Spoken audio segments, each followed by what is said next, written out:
इस तिवरी ब्लॉक की लोकार्पण शिलान्यास कार्यकर्ता संवाद की ऐतिहासिक बड़ी जोश और उत्साह और उमंग से भरी इस सभा में खोखरी माता मंदिर के पुजारी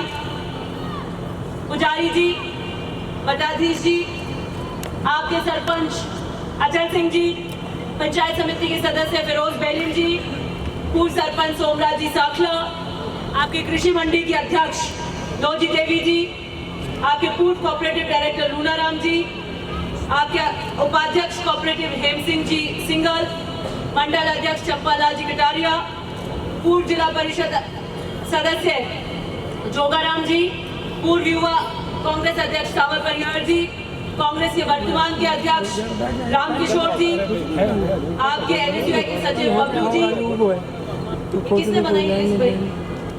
किसने लिखी? ब्लॉक के अध्यक्ष वीराराम जी साखला, आपके पूर्व ब्लॉक अध्यक्ष शांतिलाल जी, पुरखो जी, शेषकरण जी, चेतन जी, मैं बहुत सारे सम्मानित मंच कर देती हूँ, सोमराज जी, आपके केवल जी, सालू जी, हमारे नादिया जाजा के सरपंच साहब, चांद्रा के सरपंच साहब, जितने भी और कोई अगर छूट गए तो आप गलती माफी, क्योंकि बहुत बड़ा मंच है। समस्त गणमान्य मौजूद नेतागण, इस सभा में विराजमान पिता तुल्य बुजुर्गगण, युवा साथियों, माताओं और बहनों, जिला परिषद से तेलियों के पास वार्ड नंबर के अंदर खरंजा निर्माण कार्य के लिए 5 लाख रुपए की स्वीकृति लीलाजी मदेना ने जिला परिषद के मत से की है। मेघवाला के ढानी स्कूल के अंदर 2 कक्ष और बरामदे के लिए 10 लाख रुपए लीलाजी मदेना ने स्वीकृत किए। सिंगलों की ढानी स्कूल के अंदर 2 कक्ष और बरामदे के लिए 10 लाख रुपए लीलाजी मदेना ने स्वीकृत किए। आपके गीता धाम की जीएसएस की आपके ट्रिपिंग लोड ज्यादा आया तो उसकी जब आप आए तो उसकी क्षमता बढ़ाई गई। आपके यहाँ पर विशेष रूप से एक बहुत बड़ा कस्बा है और जब सब जगह हम इंग्लिश माध्यम की स्कूल खोल रहे हैं, अंग्रेजी माध्यम की, तो तिवरी के अंदर भी विशेष रूप से कि यहाँ पर बच्चे अंग्रेजी माध्यम की स्कूल राजस्थान सरकार के द्वारा जो दी गई, आपके यहाँ केवी खुली थी लेकिन राजस्थान सरकार ने भी यहाँ पे अंग्रेजी माध्यम की स्कूल आपके कस्बे में दी। आपकी प्रयोगशाला, लैब और लाइब्रेरी का काम उस स्कूल में हुआ है और ये आपकी जो स्कूल है ये 2 पारी में संचालन करने के संशोधन का लेटर भी आपके यहाँ पर हुआ। आपके यहाँ कस्तूरबा गांधी बालिका विद्यालय खुला। आपके यहाँ सिंगलों की ढानी स्कूल पहले 5वीं थी, वो 8वीं में क्रमोन्नत हुई। आपकी तिवरी चेरई मुख्य डामर सड़क तेज सिंह नगर होते हुए डामर सड़क 1 किलोमीटर करीबन 70 लाख से लोकार्पण जिसका आज हुआ है उसका भी काम हुआ। आपकी तिवरी की स्कूल में बार बार आप लोग एक बड़ा डेलीगेशन मिलने आता था कि कृषि की स्कूल कृषि का सब्जेक्ट कराएं, वो भी आपके स्कूल में खोलने का काम हुआ। आपके 2 लेन चौड़ा जो हो रहा है बाईपास जोधपुर बालेसर शेरगढ़ 20 किलोमीटर लंबा वाया तिवरी, वो भी एक ऐतिहासिक बड़ा काम आपके यहाँ हो रहा है। आपके यहाँ ओसिया तिवरी सड़क की बहुत बड़ी मांग थी, 20 किलोमीटर की वो सड़क विशेष रूप से मैंने मुख्यमंत्री जी से बात कर कि यहाँ पर पूरे लोगों की लाइफ लाइन है, बार बार आपका आ रहा था और मैं विशेष रूप से मैंने मुख्यमंत्री जी से बात कर इसको बजट घोषणा में करवाई। आपके यहाँ पर 2 पीली टंकी, आपके कस्बे में पहले पुराना ढांचा था और नए ढांचे को एक्सटेंड करते हुए 2 पीली टंकी आपके यहाँ पर और आपके इस कार्यकाल के अंदर हुई। आपके छूटी हुई जो डानियां हैं पाइपलाइन की, उसके अंदर मैं आपको विश्वास दिला दूं, गीता धाम और उधर की जो ढानियां थी उसके लिए नई स्वीकृति आ गई है। और भी आपके यहाँ मीठे पानी की कोई पाइपलाइन है तो किसी प्रकार से कोई ढानी मीठे पानी की पाइपलाइन से वंचित नहीं रहेगी। आपके यहाँ पीएचडी कैंपस की ट्यूबवेल, हेमनादा की ट्यूबवेल कराई। आपके यहाँ नंदीशाला की स्थापना हुई। आपके यहाँ प्राथमिक रोग निदान प्रयोगशाला की स्थापना हुई। आपके यहाँ पर वेटरनरी हेल्थ ऑफिस ब्लॉक के अंदर ब्लॉक स्तर पे क्रमोन्नत हुआ। आपके यहाँ बहुत लंबे 20, 25, 30 साल से जो एक आपकी बहुत बड़ी ऐसी समाज की मांग थी कि भीमराव अंबेडकर छात्रावास होना चाहिए, ये भी मैंने विशेष रूप से मुख्यमंत्री जी से आग्रह किया कि 25 साल से इस इलाके की है SC ST का ये छात्रावास तिवरी में खुलना चाहिए और विशेष रूप से उन्होंने बजट में दिया। आपके यहाँ रिको की स्थापना हुई, आपके यहाँ पर ITI कॉलेज आपकी आई है, वो तो पहले पिछले कार्यकाल की है, आपके यहाँ शिफ्ट हो गई। आपके यहाँ CMHO BCMHO का कार्यकाल स्वीकृत हुआ है। शांति नगर से जो आपकी पुरानी लाइन और जो सड़क है उसका निर्माण कार्य चल रहा है। आपके यहाँ गौर मंडी तिवरी स्वीकृत हुई है। 3 आंगनवाड़ी के केंद्र स्वीकृत हुए हैं और ओसिया विधानसभा में अनेकों काम हुए। और एक आपकी और विशेष मांग थी SC ST के छात्रावास के अलावा बहुत लंबे समय से स्वास्थ्य के क्षेत्र के अंदर, और वो थी तिवरी की CHC की मांग। आप समझ मेरे पास में आए थे और बजट पेश हो गया था। उस बजट के अंदर तिवरी की CHC की घोषणा नहीं हुई थी और आप लोग आए थे और मैंने क्योंकि वोटों में आपसे वादा किया था कि मेरे को अगर आपने जीत कर भेजा, मैं ओसिया की विधानसभा से आपकी मत और अधिकार का वोट लेकर अगर गई, मैं अगर विधानसभा की सीढ़ियां चढ़ी, तो मैं वादा करती हूँ कि मैं तिवरी के अंदर आपका ये हॉस्टल बनवाऊंगी और आपकी ये PHC को CHC में क्रमोन्नत कराऊंगी। स्वास्थ्य विभाग के मेडिकल के मंत्री रघु शर्मा जी थे, मैंने उनसे विशेष रूप से मिलने गई। मेरे पिता ने उनसे विशेष स्नेह था। उन्होंने कहा दिव्या कैसे आए हो? मैंने कहा जी ये CHC करनी है और CHC को क्रमोन्नत करने के जितने भी मापदंड होते हैं वो मैं पूरे कागज लेकर गई थी। सारे मापदंडों पे ये पूरी खरी उतरती है। ये CHC आप कीजिए, मेडिकल के मंत्री के पास में बजट के अलावा यह अधिकार होता है कि कौन सी CHC वो राजस्थान के अंदर स्वीकृत करेंगे। और उन्होंने कहा मैं तुरंत आपका नोटिफिकेशन जारी करता हूं और आपकी CHC आप ये समझिए हो गई। मैं अपने वहां से निकल के अपने जयपुर के उनके आवास से अपने जयपुर के आवास तक पहुंची और जब मैं जयपुर के आवास तक पहुंची, कम से कम 5 घंटे का वो रास्ता था, उतने देर में तिवरी के CHC के ऑर्डर आ गए। मैं विशेष रूप से रघु शर्मा जी को तिवरी की CHC के लिए धन्यवाद ज्ञापित करती हूं कि बहुत कम मंत्री हैं जो ऐसे काम करते हैं जिनके ऑर्डर ऐसे 45 मिनट के अंदर अंदर आते हैं। और उनके 45 मिनट के उस ऑर्डर के अंदर उनको पता है कि MLA के काम कैसे करने, किस MLA के करने और किस खटके से किए जाते हैं। उस 45 मिनट के अंदर अंदर वो ऑर्डर आया और तिवरी में उस ऑर्डर की खनक बजी। ये आवाज थी आपकी, ये वोट की, आपके वोट की आवाज। 100 करोड़ से भी ऊपर की लागत का बजट आपके यहाँ तिवरी में आया है, अकेले तिवरी के अंदर। 100 करोड़ किसको कहते हैं? कितने शून्य होते हैं उसके अंदर?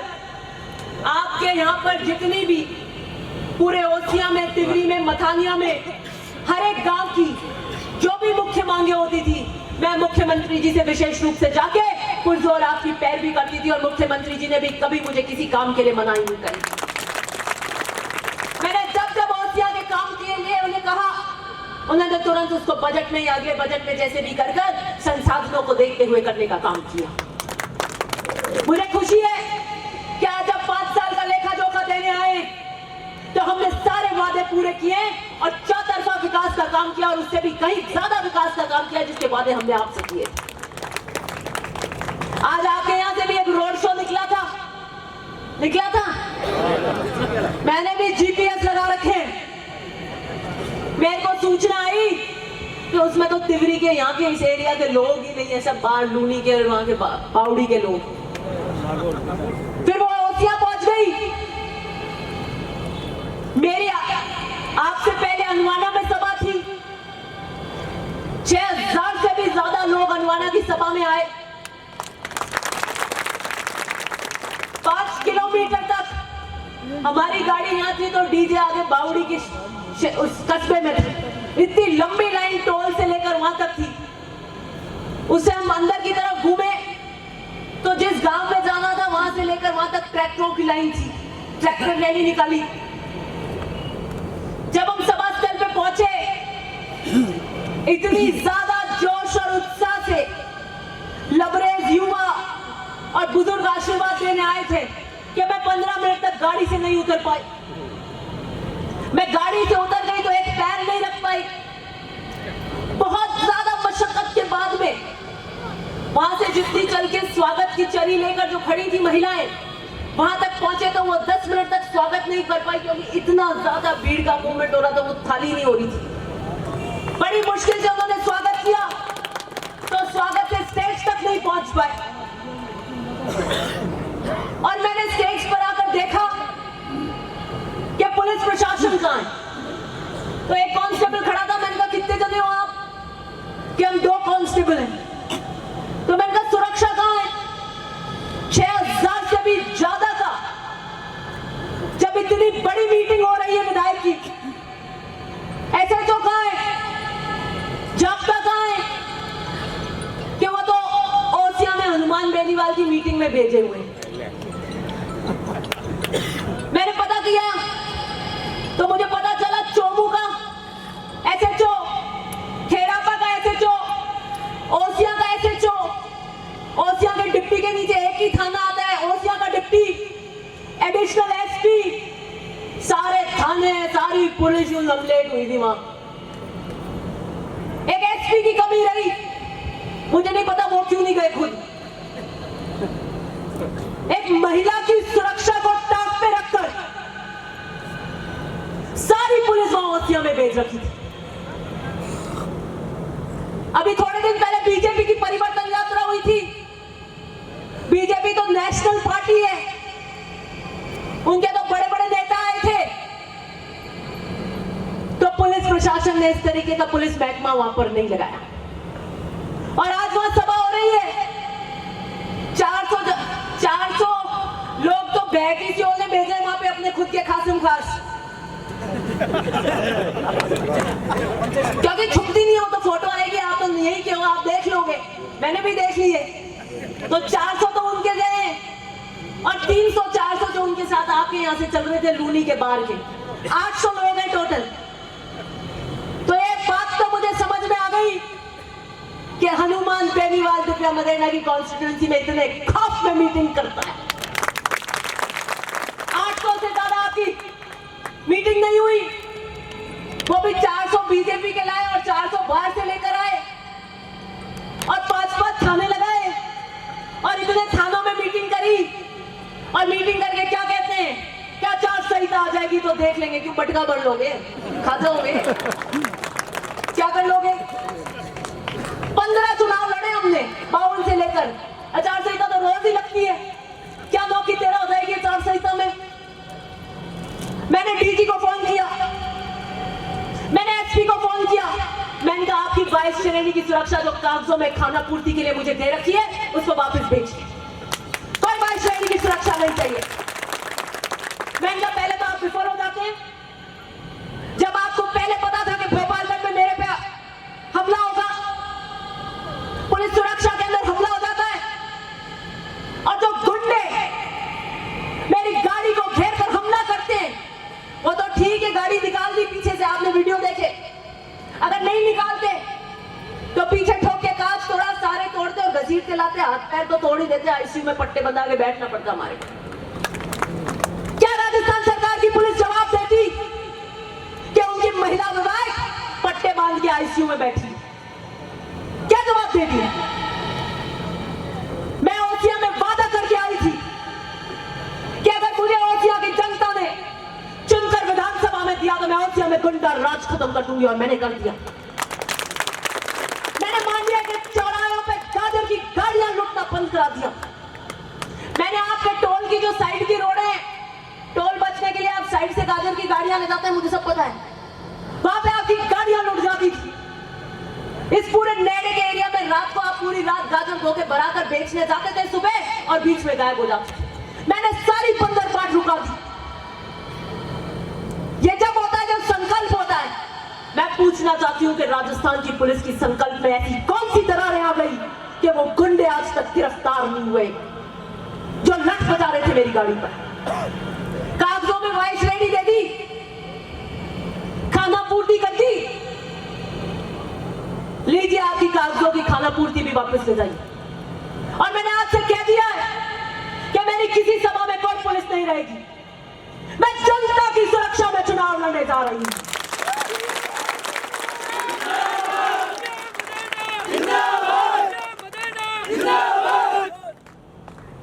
आरएलपी के नेता हनुमान बेनीवाल जी कहते हैं, मैं तो बीजेपी को भी आग दिखा दी, मैंने कांग्रेस को भी आग दिखा दी, मैं काम कराता हूं, खिस्सा मैं अपनी क्षमता पे काम कराता हूं।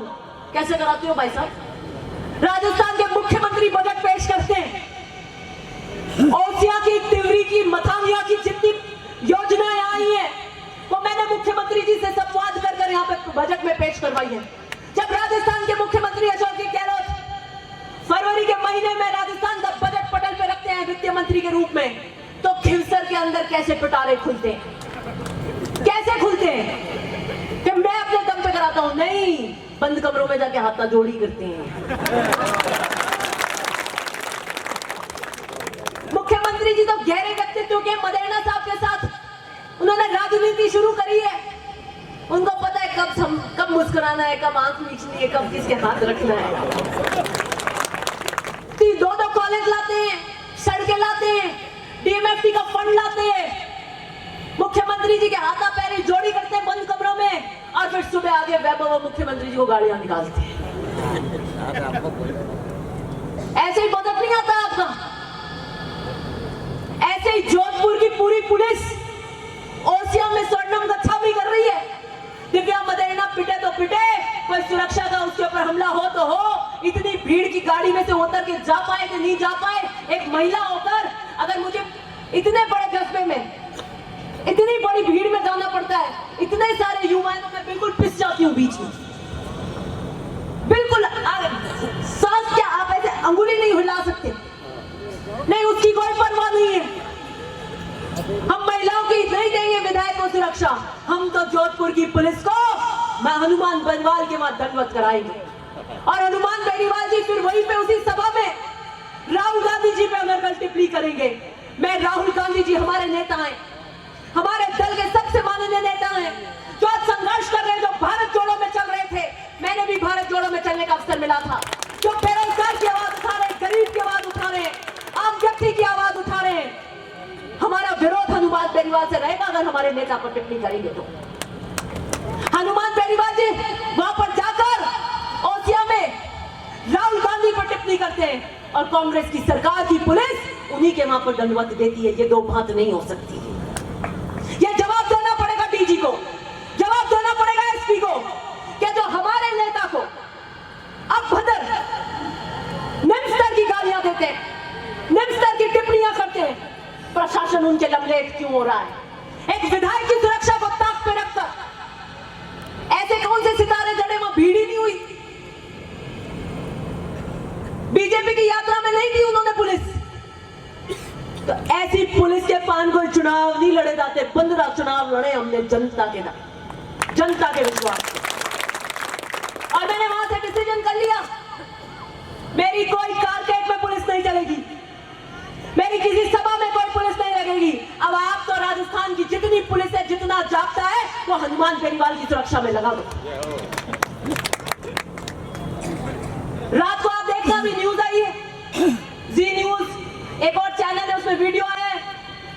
मेरे एक बहुत शुभ चिंतक है बद्री राम जी,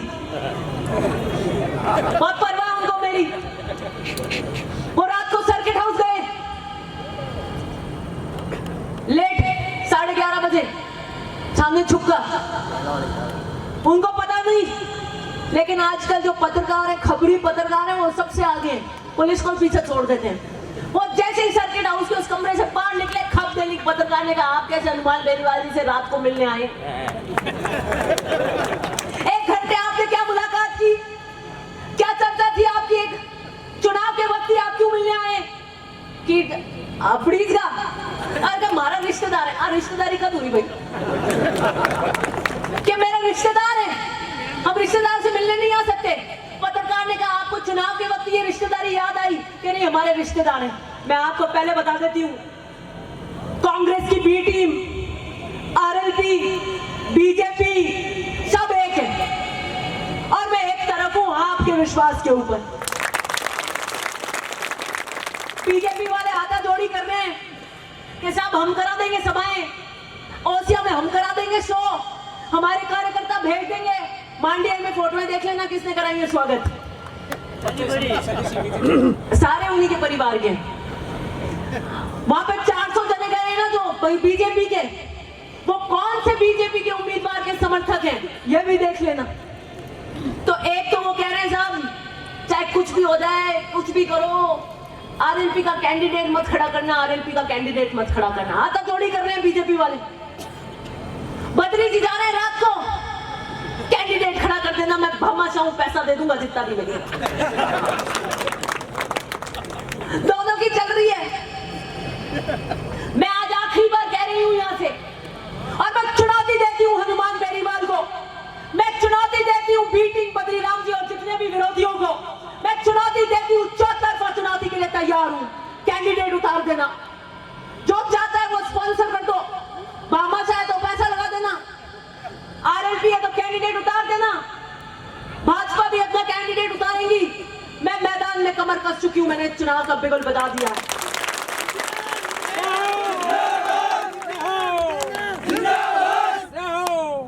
आप सड़कों की बात कर रहे थे अभी सावर जी, जेडीए की आपकी यहाँ पे 44 सड़कें थी, पार्लरबाग, बींसबाड़िया, रामपुरा, तिवरी, बेसेर, संतोड़ा, आप ही की थी सारी की सारी। सड़कें काट दी, 2 सड़कों की हाँ भरी, एक तिवरी की और एक दूसरी, कि हम तो 2 सड़क करेंगे सिर्फ 44 में। वो सड़कें आपकी थी और मैंने कहा सड़कें काट दी तो अपने तो लड़ाई कर लो। मैंने गुर्रा में पूछ लो क्या भैया सड़कें क्यों काटी, मैंने मंत्री को बता दिया विधानसभा के अंदर। मैंने कहा ये बदले की राजनीति से ओसिया की सड़कें मत काटिए। ओसिया की जनता ने वोट दिया है, कांग्रेस को वोट दिया है, कांग्रेस के मुख्यमंत्री को बनाने के लिए वोट दिया है, वो जनता चलेगी। मेरा घर नहीं आता वहां पर, मेरा घर तो जोधपुर में है। अन्याय मत करो ओसिया की जनता के साथ। मैंने पूरी की पूरी पदापच कर ली, मंत्री से जवाब नहीं बना, हड़पड़ीस गए मंत्री जी। तो मेरी खुद की लड़ाई तो थी नहीं, आपकी लड़ाई थी, विशेषकर तिवरी मथानिया इस नहर की लड़ाई थी, और मैंने चूका नहीं क्योंकि मैं आपके वोट लेकर गई। अगर मैं किसी के प्रति जवाब दे हूं तो आपके प्रति जवाब देंगे। मेरी सरकार के मंत्री है तो क्या हुआ, अगर मेरे सरकार के मंत्री ओसिया की जनता के काम नहीं करेंगे तो बिल्कुल पजाएंगे और विधानसभा में पजाएंगे, सरेआम पजाएंगे। और उसके जलवे 7 करोड़ की जनता राजस्थान की देखेगी कि एक लड़की जो अपने लिए संघर्ष कर रही है, जनता के लिए संघर्ष कर रही है, किस तरीके से उसके हाथ मरोड़ रहे हैं, किस तरीके से उसको पीछना चाहते हैं।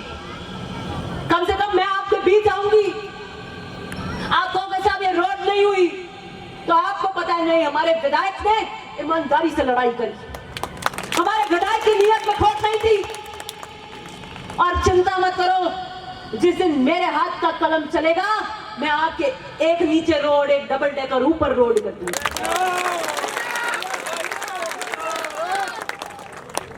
आप इतने भारी संख्या में आए, जब आप साफा निकाल के घर पे रखते हैं तो आप ऊंचे तल पे रखते हैं, यहां पर आते हैं तो आप नया साफा पहनाते हैं मान सम्मान में। साफे की एक प्रतिष्ठा होती है, उसका एक सम्मान होता है।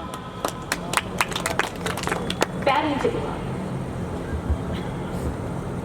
मेरे दादाजी नेहरू टोपी रखते थे,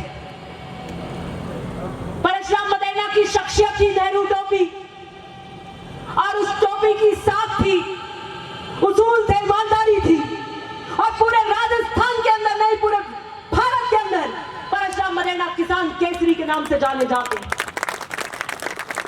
मैं एक शादी समारोह में जयपुर में गई थी, मदेना साहब भी गए थे उसमें, मैं मदेना साहब के पीछे खड़ी थी। नरेंद्र मोदी जी उस सभा में आए थे, कमला बेनीवाल जी गवर्नर थी, वो कांग्रेस की नेत्री थी, और नरेंद्र मोदी जी उस सभा में आए थे। ऐसे हम एक जगह बैठे थे, मैं उनके पीछे खड़ी थी। नरेंद्र मोदी जी स्टेज पे जा रहे थे तो ओम माथुर जी ने उनको कान में कहा कि परशुराम जी बधेरना बैठे। उन्होंने कहा कहां बैठे, कहां बैठे? वो स्टेज पे नहीं चढ़े, वर वधू के आशीर्वाद के लिए एक बहुत ज्यादा डिस्टेंस था। वो वापस आए पलटकर और उन्होंने झुककर अभिवादन किया। ये बैठ थी किसान केसरी परशुराम मदेना की, ये बैठ थी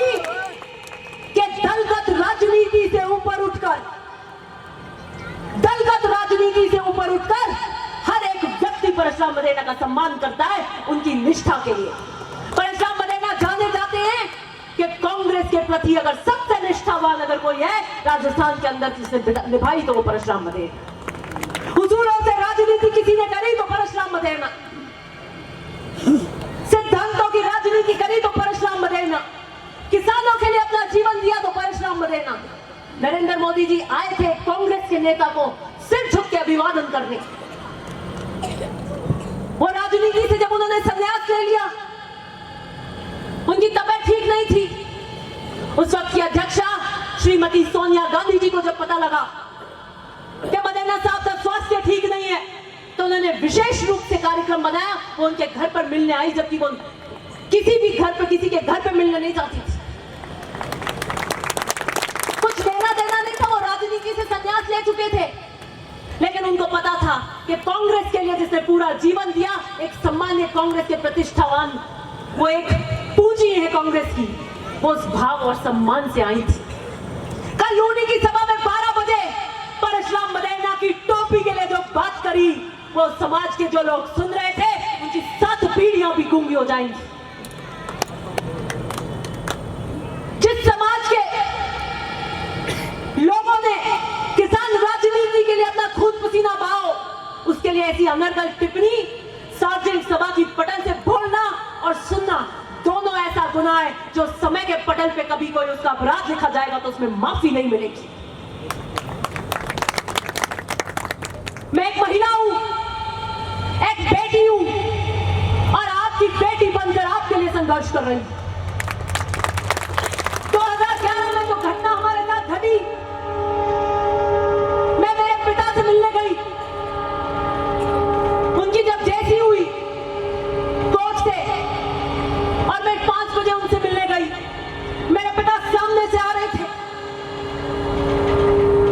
11 दिसंबर की बात है, 11 दिसंबर 2011 की, और मेरे पिता ने नए जोश और जुनून से मेरे को भाग भरी, मेरी पीठ थपथपाई और कहा, दिव्या समर में उतर जाओ नई दास्तान लिखने के लिए। मैंने कहा आपका आशीर्वाद रहेगा तो मैं बिल्कुल उतरूंगी। मैं 6-7 बजे वापस घर आई, कभी एक कांटे की चुभन नहीं लगी। मैं स्कूल में जब छोटी थी, जब स्कूल जाती थी तो गाड़ी से उतर के स्कूल के गेट जाती थी तो अभी एक लड़का छत्ता लेके चलता था। मुझे कभी सूरज की किरण की भी तपश नहीं हुई। पलकों पे हाथों में फूलों की तरह मेरे को पाला, लेकिन मेरे पिता के उस जो हमारे साथ घटना हुई, ताश की पत्तों की तरह, मिट्टी के महल की तरह 1 सेकंड में हमारा घर ढह गया। घर के आंगन से बाहर कदम नहीं रखे थे हमने, राजनीति का राह नहीं जानते थे, लेकिन परिस्थितियों ने कंधों पे जिम्मेदारी दी। मैंने विचार किया घर आकर कि दिव्या 2 रास्ते, एक रास्ता के संघर्ष करो, निकलो, परशुराम मदेना, महिपाल मदेना और राजस्थान की किसान राजनीति का झंडा उठाओ, संवाद करो, लोगों के बीच में जाओ, कांटे मिले, अंगारे मिले, भाटे मिले, जो भी मिले, संघर्ष पथ पर चलो। और दूसरा रास्ता कि हमें राजनीति से कोई लेना देना नहीं है, एसी के घरों में आराम से बैठे रहो गुमनाम होकर।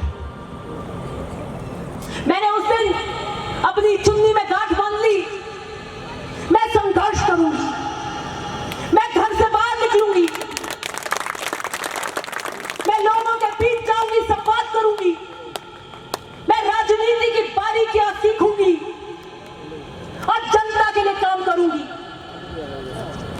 और यही कारण है कि 11 से लेकर 2018 तक भेजा,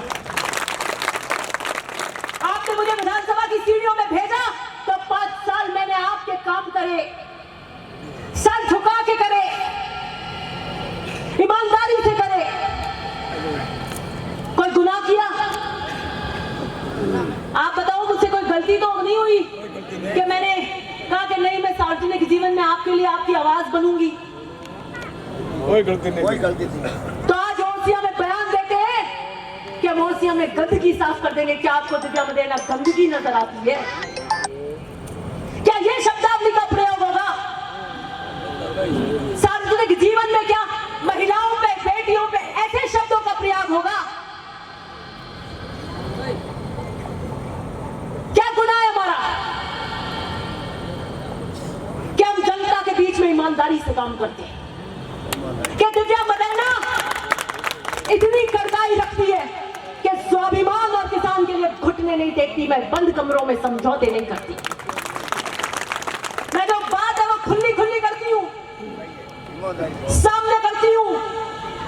ये हनुमान बेनीवाल जी जो तमका पीटते हैं कि मैंने कर दिया, मैंने कर दिया, इनके तीनों विधायक जेल जा रहे थे। सुप्रीम कोर्ट से इनकी बेल रिजेक्ट हो गई थी, हाईपू हो गई, सांसें ऊपर नीचे चढ़ गई। मुख्यमंत्री जी के पास भागे, पैर पकड़े, हाथाजोड़ी करी, क्या माफी दो राजस्थान सरकार, हमें गिरफ्तार मत कराओ पुलिस वालों से। मैंने कभी सार्वजनिक पटल पे ये बात नहीं कही, मैंने आज तक ये नहीं कहा। मैंने कहा कोई बात नहीं, विचारधारा है किसी की सोच, अगर निचलम स्तर की बेकार टिप्पणी करते हैं तो कोई बात नहीं। अपने कीचड़ लग जाता है तो अपन कोई बार बार कीचड़ में पैर थोड़ी मारते हैं। कुत्ता काट जाता है तो अपन वापस जाके कुत्ते को थोड़ी काटते हैं। मैं क्या करते रहते हैं, कोई बात नहीं। जब हाथी मस्त होके चलता है तो पीछे भागते रहते हैं, कोई फर्क नहीं पड़ता। मैंने इससे पहले कभी नहीं कहा, बीच में मत बोलो, बीच में। मैंने इससे पहले कभी नहीं कहा। मैंने कहा आप जब इतनी अनर्गल और इतनी भद्दी टिप्पणियां कर रहे हो, बेटियों पे कर रहे हो, मारवाड़ की परंपरा है कि दुश्मन की बेटी भी आ जाए तो झुककर पैर धोते हैं, उसको ओढ़नी उड़ाते हैं। मैं तो आपके समाज की बेटी हूँ, आपके यहाँ पे मारवाड़ की बेटी हूँ, और मेरा ये गुनाह है कि मैं ईमानदारी से काम करती हूँ। मैं बंद कमरों में समझौते नहीं करती। किसान राजनीति के नाम पे वोट लेकर आपके वोट को खेतासर के रावलों में नहीं बेचती। किसानों की पार्टी है, एक पार्टी है जो किसानों के लिए संघर्ष कर रही है। बलदेव राम मिर्जा, परशुराम मदेना, इन्होंने कभी किसानों के लिए कुछ नहीं किया। किया तो सिर्फ हनुमान बेनीवाल ने किया है। अरे क्या किया बताओ? नहीं बिल्कुल बताओ क्या किया है? गुंडा राज किया है, ब्लैकमेल की राजनीति की है। हर कोई किसान राजनीति में जो बढ़ जाए उसके पैर काटने का काम किया है। खरीद फरोख्त की राजनीति करते हो, अंदर अंदर हाथ मिलाते हो। किसान राजनीति के नाम पे वोट लिए पंचायती राज में, युवाओं ने वोट दे दिए और उस वोट की सौदेबाजी करी खेतासर के कोर्ट में, और वो वहां पे जाके वोट कर दिया। यही कारण है कि ये पैठ चली जाती है जनता के बीच में से। तो फिर आपको बीजेपी से 400 लोग उधार मांगने पड़ते हैं और 400 बाहर उधार मांगने पड़ते हैं। एसपी के हाथाजोड़ी करनी पड़ती है और पूरा जाब्ता लमलेट करवाना पड़ता है। इतने खौफ में आते हो आप। मैं आज आखिरी बार कह रही हूं और हनुमान बेनीवाल को चुनौती देती हूं, रोज रोज तो मैं आपकी ऐसी गंदी टिप्पणियों पे बार बार नहीं कर पाऊंगी। आपकी बेटी आज 10-12 साल की है, जब वो 18-20 साल की हो जाएगी, आज उसको इतनी समझ नहीं है, आपके भाषण समझ नहीं सकती वो। और आज डिजिटल युग है, जो भी आप बोल रहे हो ना वो रिकॉर्ड होता है। जब आपकी बेटी 18-20 साल की हो जाए तो बड़ी स्क्रीन लगाना और अपने घर में भाषण सुनाना। क्या बराबर बैठ के अपनी बेटी के अपने भाषण सुन पाओ तो मेरे को बता देना, मेरा नाम दिव्या मदेना नहीं। वो भाषण सुनने लायक है? क्या आप अपनी बहन बेटियों को ले जाकर बैठकर वो भाषण सुन सकते हो? सार्वजनिक जीवन में 75 साल बाद, जब आजादी के बाद आज शिक्षा आई है, तो इतनी गंदी, इतनी ओछी चीज हम सोच भी नहीं सकते। उसको तो वो बड़े चौड़ा करके मेडल लेके बाइक पे बोलते हैं कि हम सीढ़ी दिखाएंगे। यही काम रह गए आपके। जीवन मरण, यश अपयश, लाभ हानि, विधि हाथ, ये ऊपर वाले के हाथ है। हम सीढ़ी दिखाएंगे, ये लाएंगे। अरे किसको डरा रहे हो ऐसी टिप्पणियों से? राम को भी घर छोड़ना पड़ा था,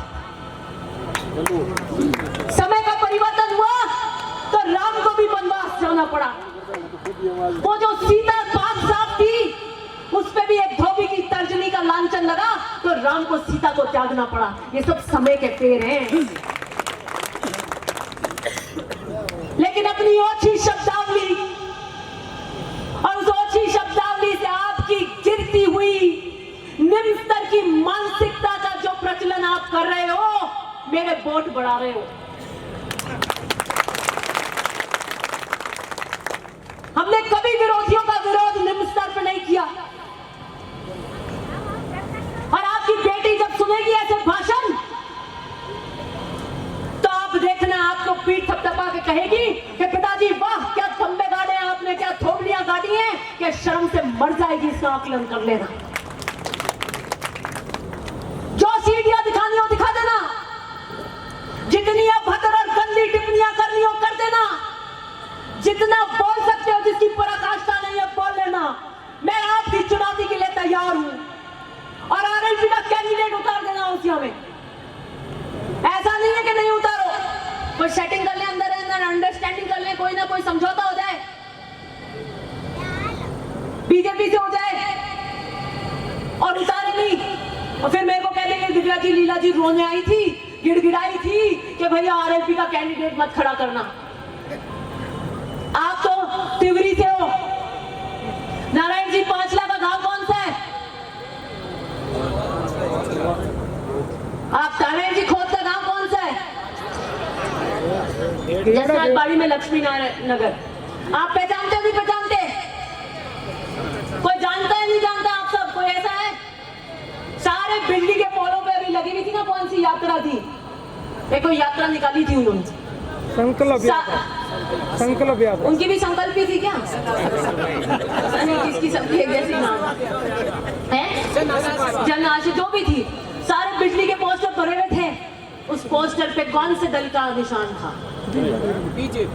कमल के फूल का। और वो थे 2018 में आरएलपी के कैंडिडेट। आरएलपी का पर्चा भरा था उन्होंने। भैरा राम जी सियोल मांडिया से 40 गाड़ी लेकर उनको जसनाथबाड़ी से 7 लेकर 5 लाख से पहले वो 5 लाख एक पंचायत थी 7 लेकर गए, पर्चा वापस कराया, मिठाइयां खाई, ढोल नगाड़े बजाए और आप यहाँ जितनी भी मीटिंगें करी बीजेपी में उसमें नारायण जी खोद ने बराबर माइक कर भैरा राम जी के वोट मांगे थे। 2018 मांगे थे नहीं मांगे थे? और फिर क्या कह रहे हैं? माँ बेटी मेरे पास रोने आई, गिड़गिड़ाई कि मेरे पिताजी जेल में हैं, कृपया मेरे पे एहसान कर दो, विधान कर दो। तो मैंने उनको माफ कर दिया, विधान कर दिया। ये कौन सा विधान होता है कि आप आरएलपी का कैंडिडेट लड़ाओ, बीजेपी के विड्रॉल करे, फूल के निशान पे आपके वोट मांगे और आप मेरे को कहो कि मैंने विड्रॉल करा दिया। ये नहीं पता है कि भैरा राम जी से आपकी क्या सांठगांठ हुई। वापिस लगा के वो उनके माइक पे वोट मांग रहे थे, पीछे पीछे क्या किया? क्योंकि रिजल्ट आया और जीत गई मैं। तब ये कैसे बताएं कि आरएलपी हार में चली गई समर्थन देने? तो कह रहे हैं मैंने जिताया दिव्या मदेरणा को। अरे तो 52 के अंदर, 53 के अंदर, 57 के अंदर परशुराम मदेरणा को जिताने आपका भूत आया था। 2003 में मेरे पिता चुनाव लड़े भोपालगढ़ में, राजस्थान में 56 सीटें आई थी कांग्रेस की, वो जीत कर गए थे, वो भी आप ही जिताने आए थे। 2008 के अंदर ओसिया के अंदर शंभू सिंह जी खेतासर महिपाल मदेरणा जी का चुनाव था, वो भी आप ही के आशीर्वाद से जीता था। हम चुनाव लड़ रहे हैं, आपके पिताजी चुनाव लड़ते थे उससे भी पहले से। उनके पिताजी ने बहुत 70s के अंदर चुनाव लड़ने शुरू किए थे और हम जब आजादी स्थापित होकर पहली बार लोकतंत्र का चुनाव हुआ ना, तब से लड़ना शुरू हो रहे हैं। कोई नहीं जानता इन खोखली बातों को, मैंने दिया मैंने दिया। इसलिए कह रही हूं कैंडिडेट उतार देना, क्योंकि फिर कहोगे कि हमारे को कहने आए थे। पूरी खुली चुनौती है। अब भामाशाह बद्री जी देवे पैसा, जो भी देवे, मुझे उसमें कोई मतलब नहीं है। जो भी है सारे पाले मान लेना। मैं जनता के आशीर्वाद और विश्वास पर और अपने कामों के विश्वास पर वोट मांगूंगी और चुनाव लड़ने आई हूं। और उनको यही नहीं पता है कि ये मारवाड़ है, मारवाड़, और मारवाड़ में भोपालगढ़ और चौरसिया की जनता है, ये नैडे की जनता है, ये जानती है कि राजनीति कैसे होती है। आप इनसे उल्लू बनाकर वोट ले लोगे, कोई वोट नहीं खराब करने वाला, एक भी वोट नहीं करता। वो तराजू में तौल कर देते हैं कि वोट कहां देना। सही बात की बात कि रुपया लाख देते वोट एक ही नहीं दे। सारे आते तो एक नया मामलो हो रही है, एक खानो दे दे तो भी बड़ी आजा लारे लारे बिना दे, कोई उसके भी आ जाता है खर्चा, तो वो जागरण करता है, कोई घर का प्रोग्राम करता है, कोई जन्मदिन करता है, कोई दान वान देता है, सबके खर्चे आ जाते हैं। और क्या उद्देश्य है कि ऐसे 5-7 हजार, ये जैसे आज है ना 5-7 हजार सभा में, ऐसे 5-7 हजार लोग आ जाए, साफा वैफा पहना के फोटो खिंचा दें और कहते हैं हम बहुत मजबूत हैं। उसके लिए कितने पापड़ बेलने पड़ते हैं, कितने ये गायक वायकों को पैसे देने पड़ते हैं, कितने खाने करने पड़ते हैं, और फिर ये और आह्वान करते हैं कि कोई राजनीतिक मंच नहीं है, सब आमंत्रित हो। तो यूं तो भीड़ होगा को नहीं, भीड़ करनी बहुत दोहरी है, कोई नहीं यहाँ पर ही जीम लेनो निमंत्रण आवे। फिर राजनीतिक है नहीं, पार्टी रो निशान है नहीं, पटे थाने के न्योता है तो ही जाए जाओ, बिना न्योता मत जाए जाओ। और क्या दो जाके दो गाले भीड़ हो जाओ, दिव्या जी भेज दियो। मान तो मान, मैं तेरा मेहमान, बुलाया नहीं हो तो सम्मान नहीं होता। मेरी मीटिंगों में आजकल क्या होता है, बीजेपी वाले माटे आएंगे कि हम तो बैठेंगे यहाँ पे। धन्य हो तिवरी वालों को सद्बुद्धि मिल गई, माटे ही आएंगे और उनसे पूछते हैं भाई क्यों आओगे, क्या है, किस लिए जबरदस्ती कर रहे हो कि हमारे गांव की मीटिंग है। हाँ बिल्कुल आपके गांव में मीटिंग है, लेकिन कांग्रेस पार्टी की मीटिंग है, आप भाजपा के हो या आरएलपी के हो, जिस भी आपकी विरोध की राजनीति है, क्या नहीं, चाहे कैसे भी हो तो बैठेंगे, तांडव करेंगे। मेरे को बात समझ में आ गई कि पोलम पोल हो गई, अपनी मीटिंगों में आने लगे जबरदस्ती। इनके कुछ हो नहीं रहा, मामला गढ़ नहीं रहा। सारे के सारे कैंडिडेट आपके नहीं के, बताओ आपके पास में कौन सा गांव है? मांडिया, उम्मेदनगर भी बता दूंगा। उम्मेदनगर में, कृपाराम नगर में पीली टंकी मैं दे रही हूँ। कहाँ है बावर्दी? फिर आपके मांडिया भी, रिणिया वाले बैठे हैं, ये आए हुए ना मांडियापुर से राजू जी। रिणिया में टंकी मैं दे रही हूँ, गोपासरिया में मैं बना रही हूँ, मांडिया कल्ला में मैं बना रही हूँ, बैसेर में मैं बना रही हूँ, और बोलो कोई नाम बताओ। और महादेव नगर में 2 बना रही हूँ, और 40 किलोमीटर के करीब सड़क बना दी। कौन सा गांव है? बैठो बात पीछे, बाद में कर रहा बात। पचे भाखड़ों की ढानी में मैं बना रही हूँ, और बताओ कौन सा गांव है? नगर से बीजेपी का उम्मीदवार है क्या कोई? जहाँ से बीजेपी का उम्मीदवार है वो बताओ। हर गांव में बना रही हूँ, खेता सर में पीली टंकी मैं बना रही हूँ। आप तो गांव बोलो, बीजेपी का उम्मीदवार बोलोगे साहब, ये नया उम्मीदवार आज बिजली के पोल पे आया है संतोड़े में। इनके पीएचसी मैंने कराई, 40 किलोमीटर सड़क करा दी। इनके तो एकदम मक्खन जैसी सड़कें, नीचे जाओ, ऊपर जाओ, यूं जाओ, महादेव मंदिर पे जाओ। पीली टंकी मैंने कराई। आप तो गांव बोल दो यार। भाखड़ों की ढानी में नई पंचायत बनाई, रोडें बना दी सारी की सारी, और पीली टंकी बना दी। हाँ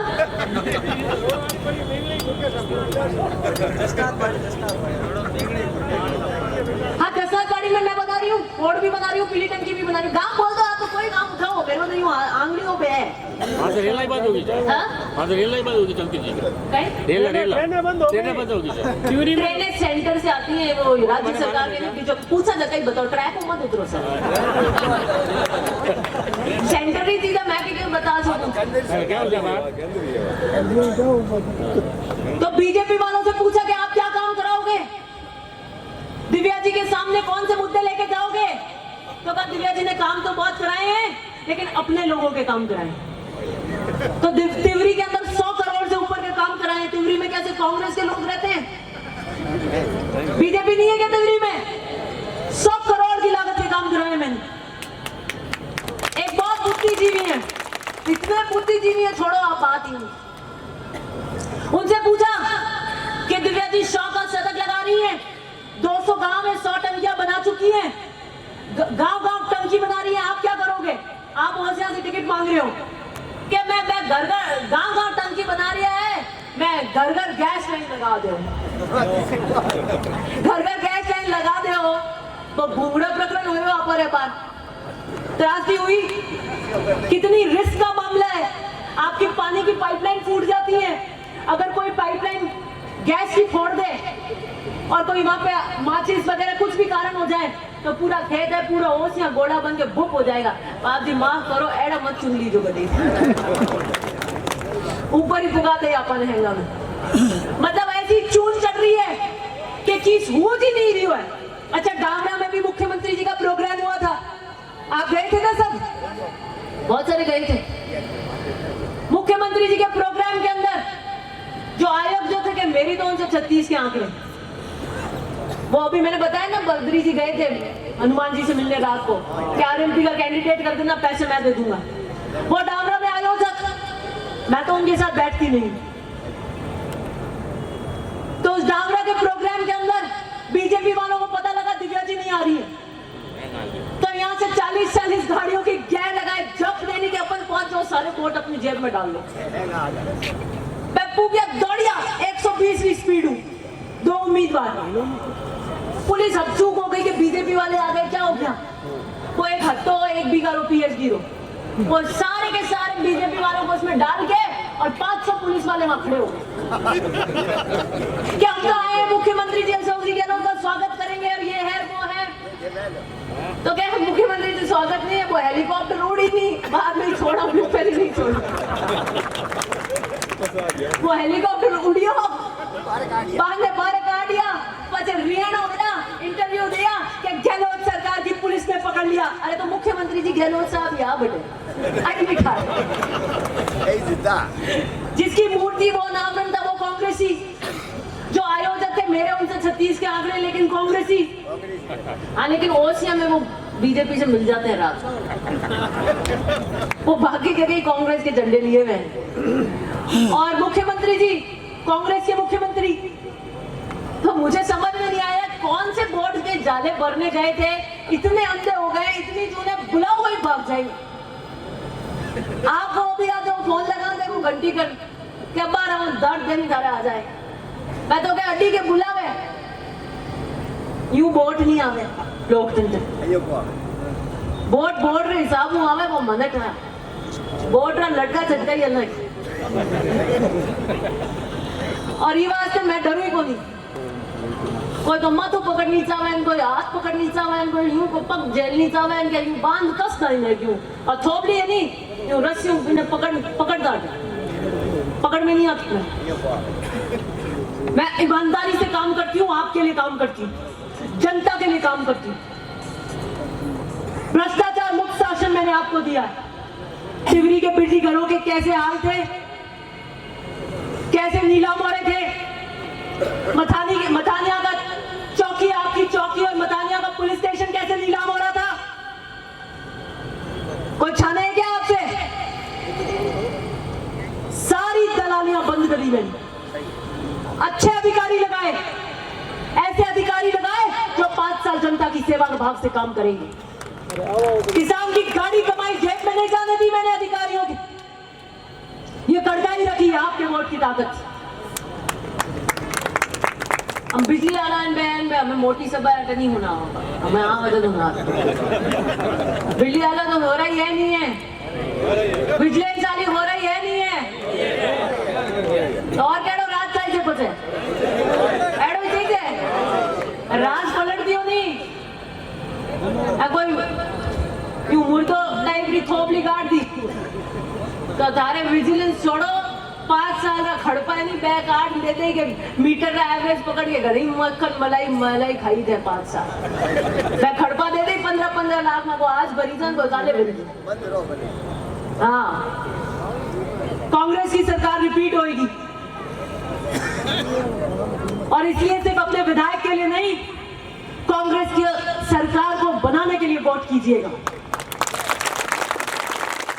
मुख्यमंत्री जी ने डांगरा में कहा कि हम सरकार रिपीट कर रहे हैं, लेकिन एक एक विधायक को जिताकर भेजोगे तब सरकार का 100 का आंकड़ा पार होगा। और एक एक विधायक को जिताकर भेजना है। इसलिए आपको कह रही हूं, एक मजबूत विधायक चुनो जो आपकी रक्षा कर सके, जो ईमानदारी से आपकी बात रख सके, और सरकार को रिपीट करने के लिए वोट दो कि दोबारा कांग्रेस की सरकार बने और मैं पूरे तिवरी को घी में 5 उंगली घी में रखवा। अब की बात तो 100 करोड़ लाई हूं और कांग्रेस की सरकार रिपीट हो गई तो 200 करोड़ लेकर आऊं। ये वादा करके जा रही हूं और मैंने सबको चुनौती दे दी और आप भी यूं अब टेबल पीट के गांव में चुनौती दे दो कि पाला मान लेता है कांग्रेस है भारी। ऊपर भी बंदरबाग बची हुई है बीजेपी में, तो उनके पता ही नहीं है मुख्यमंत्री का चेहरा कौन है। जनता ही कंफ्यूज हो गई वोट किसको दें। सही है तो अपनी सरकार ठीक है, कांग्रेस की सरकार रिपीट करो, 200 करोड़ का और विकास कराएंगे। अपने तो अपना ठीक है, कोई विजिलेंस आवे कोई बात और राज है अपर हो, कोई आपको दलाली नहीं हो सके, कोई पैसा नहीं ले सके बिजली घर में, कोई पैसा नहीं ले सके पुलिस में, कोई पैसा नहीं ले सके तहसील में। और कड़का ही आपने कार्यकर्ता भी 5 री ढोल की बज जाए तो टेबल पीट देगा प्लस री 16 री दो बार दिव्या जी ने फोन करा, कोई थारे हाथा जोड़ी कर देवे कह रहे दिव्या जी ने फोन मत कर दो, कड़क है हमारा नंबर लगा हम करंट काट दे, बैठो बैठो राजी करे में कह रही 16 री ले कह रहे बाप जी 16 री ले जाओ बाबा ठीक है नहीं है ऐसा खट्टा की राज में मिली था। बिल्कुल है सर, कांग्रेस का राज बनेगा और आप मिनिस्टर बनोगे। ऐसा राज है, ऐसे खटके हैं, ऐसे काम दूसरी जगह होते नहीं है। इसलिए दिव्या मदेरणा से दौरा ही है और कोई दौरा ही नहीं है। जनता के काम करती है, ठरके से करती है, डरती नहीं है। इसको कमजोर करो।